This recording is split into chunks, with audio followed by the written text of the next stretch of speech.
6:41. So maybe unwrap some Christmas presents and say to yourself, you know, it's not quite right.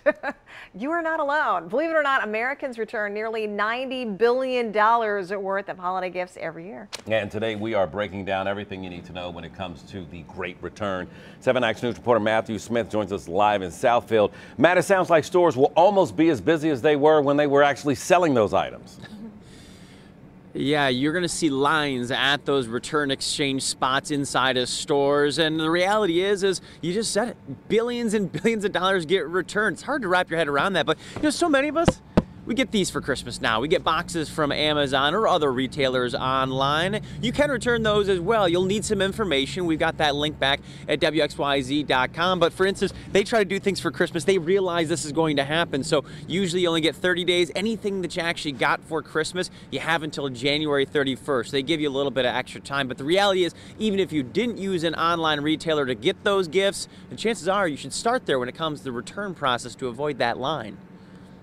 Want to avoid this? Close to 40% of people who are doing their post-holiday returns will do it on the 26th and 27th. I'd wait a week and probably return it first or second week of January, when you also see some major discounts as well. Experts say you can wait, but in some cases it's worth checking with a retailer online. And the National Retail Federation says roughly a third of retailers will let you opt to ship items directly back to them for free.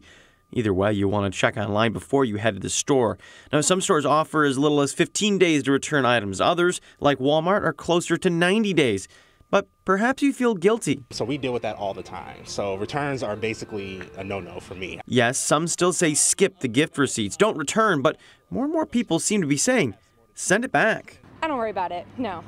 If it's not something you like or doesn't suit you, by all means, you just take it back. I return if I don't like it, so. In fact, it's expected $90 billion worth of items will go back this season. That's a quarter of the entire year's returns happening right now.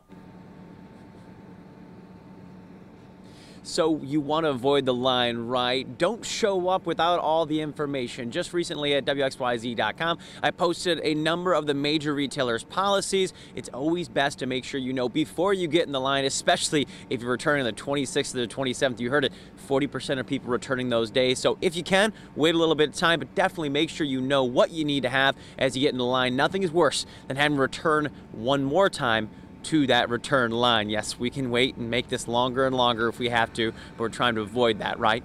For now, we're live in Southfield. Matthew Smith, 7 Action News. We are trying to avoid that. That is the true walk of shame. I mean, man. Is that it? And then you got to come back again. Right? Everyone knows. Yes. Been there, done that. Thanks, Matt.